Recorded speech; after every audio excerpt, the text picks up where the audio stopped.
You know, between Godzilla vs. Hedorah and this movie right here, Godzilla vs. Megalon, I would have loved to have seen a Godzilla movie directed by the guy that made House. Because this is also a Toho movie, and if anyone's ever seen House, you know how batshit insane this movie is. And, God, if only Toho had allowed this guy to make a Godzilla movie, that would have been something.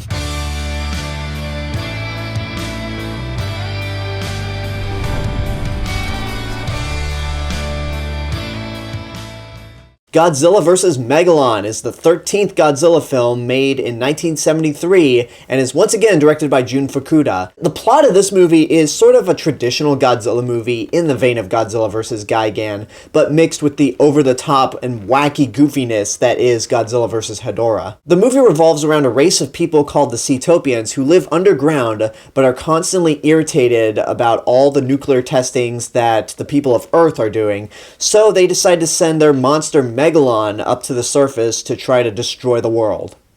Yeah, wouldn't that destroy you as well? Because if you're destroying the world, you just kind of make things uninhabitable for you guys, because I imagine you guys visit up there every now and then to gather food.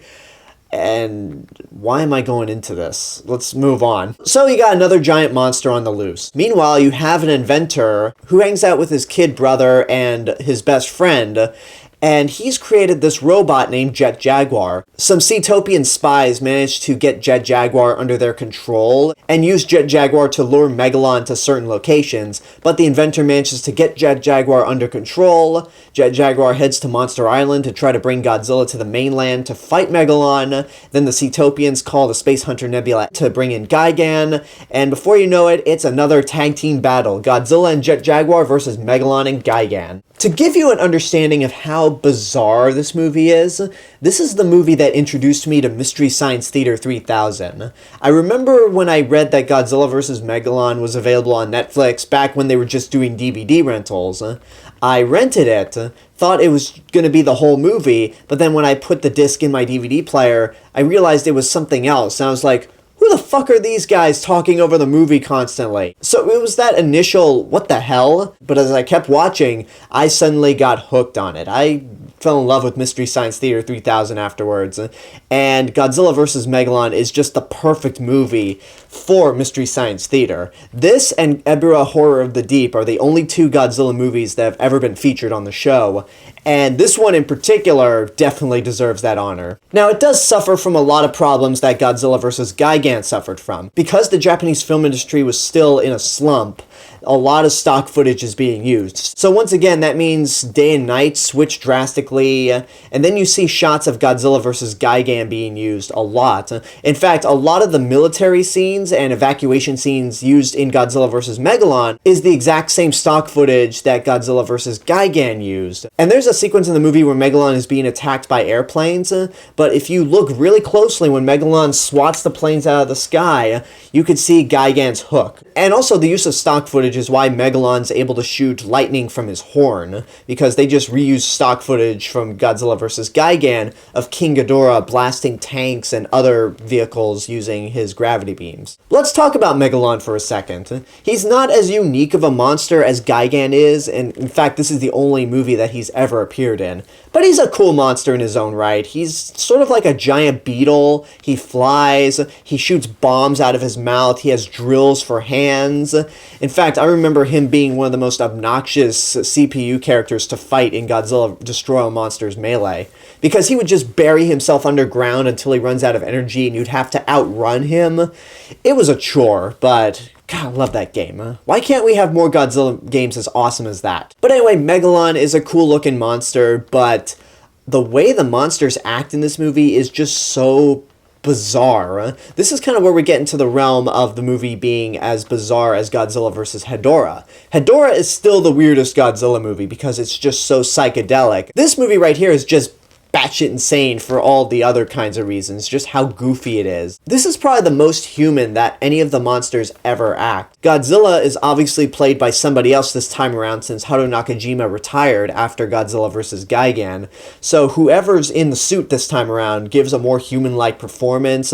Godzilla fights like a boxer at points. One of the scenes that makes me laugh out loud whenever I watch it, and really demonstrates the human-like behavior of the monsters, is there's a sequence during the tag team fight where Megalon is blasting bombs all around Godzilla and Jet Jaguar, and they're trapped in a ring of fire. Gigan and Megalon are taunting Godzilla and Jet Jaguar. Like, they're laughing hysterically. There's one point where Megalon just leans over and just slaps his ass repeatedly, like, ha ha. It's hilarious. But then once Jet Jaguar tells Godzilla to get on his back and he'll fly them to safety, Megalon and Gigan are still laughing hysterically, but then they just stop, and they're sort of stunned, like, oh no. They're just shocked that Godzilla and Jet Jaguar found a way to escape the fire. There's another moment in this movie that I absolutely love. When Gigan is beating the shit out of Jet Jaguar, Godzilla comes to the rescue, but then Gigan gets behind Jet Jaguar, and he's holding Jet Jaguar like this, and he's motioning to Godzilla like, don't come any closer or I'll decapitate Jet Jaguar. And then Godzilla's just like, alright, whatever, breathes atomic breath, and then Jet Jaguar is freed by Gigan. It's like, dude, what did you think was gonna happen? You fought Godzilla in the last movie. You know what he's capable of. Now, let's talk about Jet Jaguar for a second. Jet Jaguar is the one element of this movie that really makes it stand out above all the rest. I used to hate Jet Jaguar growing up because I just thought he was weird. It's like a guy in a suit, but it's more humanoid. It actually looks like a human. So I just thought Jet Jaguar was the dumbest creation. And even in the Godzilla games Save the Earth and Godzilla Unleashed, I would always use Jet Jaguar as a punching bag, but watching this with an adult perspective and just kind of accepting that this is the goofy nature of the movie, Jet Jaguar is fucking awesome. The story behind Jet Jaguar is that Toho was holding a contest for kids to submit their superhero robots, because back then, this was a huge crave in Japan. Because you had Ultraman, you had Spectre-Man, you had the Japanese Spider-Man, who had a giant robot himself, and then Toho would eventually create their own TV show in that same vein called Zone Fighter, which actually co-starred Godzilla, Gigan, and King Ghidorah in a couple of episodes. So Japan was just downright obsessed with giant robots, and I believe this is sort of the point where Super Sentai came into play, which eventually led into Power Rangers. So Japan was obsessed with it. So Toho wanted to make a movie that was sort of cashing in on that craze. And originally this movie was just going to be Jet Jaguar versus Megalon, but they decided to make Godzilla the star because, you know, Godzilla's been around longer and Godzilla prints money, even if the series was really in a decline at this point. And apparently the movie was actually filmed in 3 weeks. Yeah, so that explains a lot of the stock footage being used. But hey, you know what? If it makes one of the most entertaining Godzilla movies out there, then hey, that's fine. There are so many other bizarre moments that I could talk about.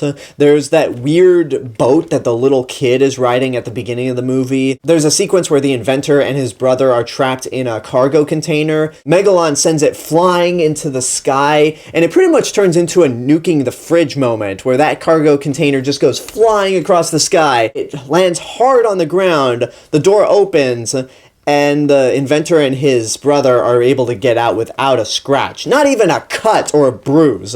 They just get out like it's nothing. There's also shots where Megalon is just hopping around the set like he's a rabbit, even though we've seen that he's able to fly. There's a moment at the end of the final battle where Jet Jaguar is holding Gigan. He throws him up in the air, and then Godzilla shoots his atomic breath at Gigan in the sky. Gigan falls to the ground, and then he retreats back into space.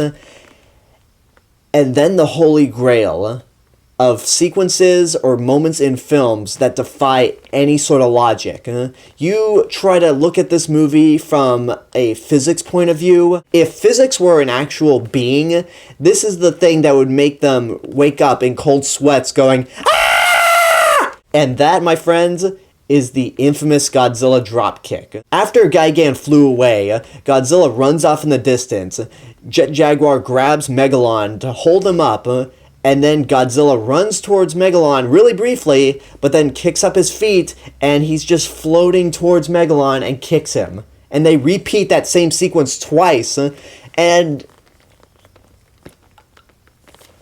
I'm at a loss for words. I've grown up with Godzilla. I've seen all of these movies at least 10 times, and this moment just still shocks me, just how...